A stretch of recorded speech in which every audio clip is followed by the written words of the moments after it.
So the House on Friday approved a $1.7 trillion government spending bill, which includes the $53 billion retirement bill that's being signed by Joe Biden. And at the time I'm recording this video, the bill is still not signed by the president, but I'm expecting this to be signed possibly by the time you're watching this video. I highly doubt that he's going to veto the bill. And I know there are a lot of controversies surrounding this spending bill, but I'm only going to focus on the retirement portion of the bill because that's what my channel is all about, which is to achieve financial independence and retire early. And there are a lot of changes that are going to take effect in 2023 and 2024, and some of them will happen in 2025. I want to make sure that you have a complete understanding of what's going to change for your 401k, IRA, 403b, and even the 529. And if you've been following the Secure Act 2.0 for a while, this is a very historical change for the American people. The purpose of the bill is to allow Americans to catch up on their contributions. We all know that the traditional pension plans are going away, and most of us Gen X, Millennials, and Gen Z and beyond will rely on 401k, 403b, 457, and even IRAs to live on. And no one, not even the government, can tell you for sure that Social Security will be around for us millennials by the time we turn 62 years old. Not to mention that our life expectancy will continue to increase as medical technologies get better and better. And we have to make sure our retirement portfolios last beyond age 80, 90, or even 100. And I'm also going to put chapters in this video so you can feel free to jump into the videos that applies to your financial situation. So the first change that Congress made was the required minimum distributions, or RMDs, by increasing the mandatory withdrawal age from 72 to 75 starting in 2033. And I talked about this in my previous two videos, and Congress was pretty determined to increase the age to 75, and the RMD will rise to 73 starting on January 1st, 2023, and then up to 75 starting on January 1st, 2033. And however, if you're already 72 years old in 2022, you will have to start taking minimum distributions. And keep in mind that this will affect people who have a 401k, traditional IRA, SEP, or simple IRAs by self-employed individuals, and inherited IRAs. Congress does this to make sure that you don't keep your pre-tax dollars in your retirement accounts forever. This is a way for the IRS to collect your taxes so the government can get its revenue. People on the FIRE journey still need to be aware of the RMD changes if they decide to keep any tax-deferred retirement accounts. So if you're close to your retirement age and you have pre-tax money saved in your traditional retirement accounts, be sure to check out the IRS table for your RMD based on your age. And they delay the RMD age to 75 due to people working longer and allow them to keep their tax-free retirement accounts a little bit longer. The RMD also requires or applies to the Roth 401k accounts, but you can get around it by rolling it over to your Roth IRA.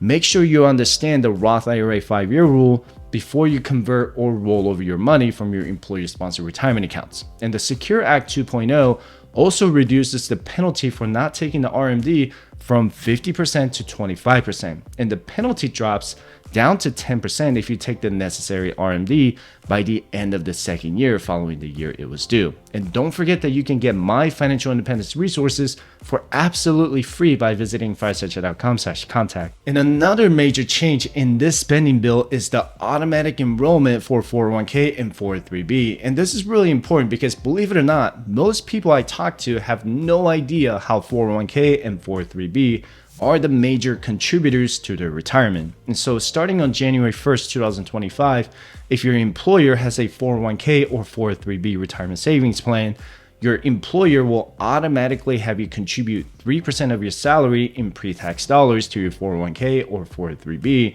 That's already happening with the TSP. Small businesses with 10 or fewer employees and businesses that started less than 3 years ago would be exempt from this provision. And if you're starting a new job this year, find out from your employer to see if the Roth option is available. Roth is the money you already pay taxes on, so later on you can withdraw from your retirement account tax-free and penalty-free after 59.5, or use the rule of 55 to withdraw from your 401k earlier. Another thing you want to find out is if your employer offers an employer match. So for example, if you make, let's say $75,000 a year, and your employer offers to contribute 5% of your salary if you contribute at least 5%. That's $3,750 you contribute to your 401k, and another $3,750 from your employer that is completely free. Just keep in mind that what your employer contributes will always be in pre-tax dollars unless you elect to convert them to Roth, and I will talk about that change later on in this video. So if you contribute yours in Roth, then your employer will always be in traditional unless you decide to convert it. And if you need help with your personal finances, like creating a budget or savings plan to achieve your financial independence, you can schedule a free one-on-one 20-minute financial coaching session by visiting firesightchat.com/coaching. The next provision allows you to make emergency withdrawals from your 401k, and I quote, for purposes of meeting unforeseeable or immediate financial needs relating to necessary personal or family emergency expenses. In the past, anytime you made any 401k withdrawals early, you will have to pay a 10% penalty. With this provision, you're allowed to withdraw up to $1,000 a year penalty-free, but you will still owe federal and state income taxes. This is starting on January 1st, 2024, and you need to be aware that it's only $1,000 once per year, and you cannot make another withdrawal in the same year for the same reason. Also, you will need to replenish the $1,000 you withdrew within 3 years or you'll face penalties. Now, I understand that emergencies come up and you may have to end up borrowing or withdrawing from your 401k to keep your lights on in the house. I implore you to use your 401k as your very last resort, because not only does it slow your retirement, but you're going to end up paying a lot of taxes up front for something you could possibly resort to in another way. And another major change they made starting on January 1st, 2024 is you'll be able to roll over up to $35,000 from the 529 college savings plan to a Roth IRA. This is helpful, especially when your child or grandchild ends up not using the 529 because they end up getting scholarships or decide not to attend college. And according to the Investment Company Institute, there are 15 million 529 accounts holding $480 billion, which is an average of about $30,000 per account. What you contribute to the 529 is already taxed because you're contributing directly from your checking account, right? But the earnings and interest in that 529 can only be used for educational expenses like tuition, fees, books, and college dorm rooms. And keep in mind that $35,000 is the lifetime cap for the rollover transfers. And from what I read, this particular rollover already counts towards the Roth IRA contribution limit for the year you make the rollover. And let me know in the comment section down below if I read it incorrectly. The rollover also doesn't have any income limits like you typically see with the Roth IRA contributions. The rollover can only be made to the beneficiary's Roth IRA, not the account owner. So for example, if I had $35,000 in my daughter's 529 and she ends up not needing it, I can roll it over to her Roth IRA and get a kickstart on her retirement. The 529 account has to be open for at least 15 years, and if you change the beneficiary, the 15-year clock will restart. You also can't roll what you contributed in the last 5 years over to the Roth IRA. So the whole purpose of this provision is not to punish you with taxes if your kids or grandkids decide not to go to college, but instead allow you to move this money over to your beneficiary's Roth IRA to have their retirement nest egg started. And other provisions in Secure Act 2.0 are increasing catch-up contribution limits for people 60 to 63 starting on January 1st, 2025.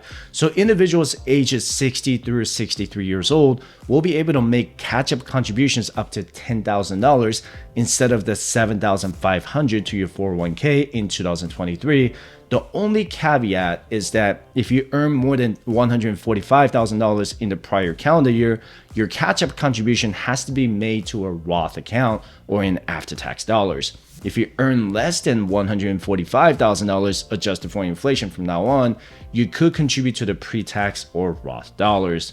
And another provision is that you're going to have the option to make your employer contributions to your Roth account. Currently, all of your employer contributions are made in pre-tax dollars. You just have to keep in mind that you'll end up paying more in taxes for those employer contributions now if you choose to put them in the Roth account of your 401k or 403b.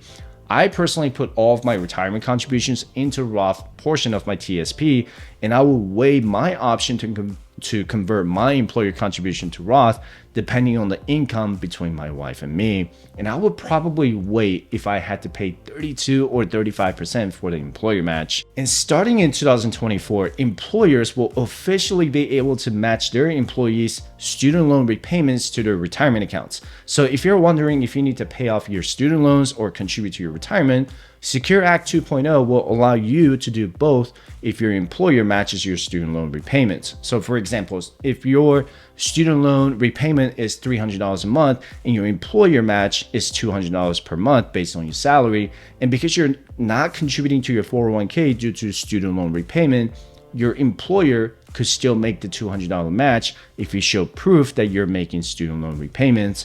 And keep in mind that matching has to vest under the same schedule as other matching contributions.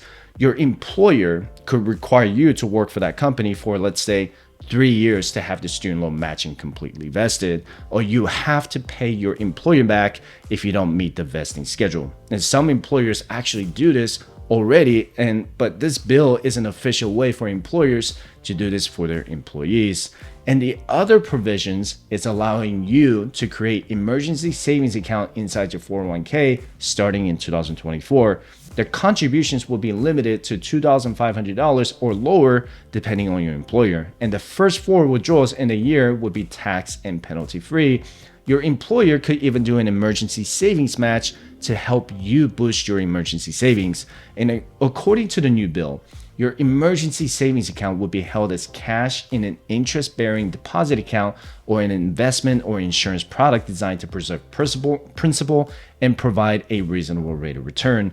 I would guess this account would be in something like a money market account inside a brokerage account. And all of the contributions you make are considered Roth, so that what that means is that you can take the cash out without paying taxes on it. You also wouldn't be charged for any unreasonable fees, restrictions, or management expenses. Look, we all know that pensions are going away, and I can't tell you what will happen to our Social Security pensions by the time the millennial generation retires. I want you to have your 401k, 403b, 457, IRAs, and the HSA so that you can have a peaceful retirement without ever worrying about running out of money. And I'm not just investing for my retirement, but I'm also investing for my early retirement so I can truly enjoy my life without ever working a 9-to-5 job. And I want to travel and live in different countries while working to help you get out of debt so you can too achieve financial independence and retire early. And if you want to know more about how to invest in your early retirement, be sure to check out these 2 videos. So with that said, I appreciate you watching my video. Don't forget to subscribe, and I hope to see you in the next video. Have a good one.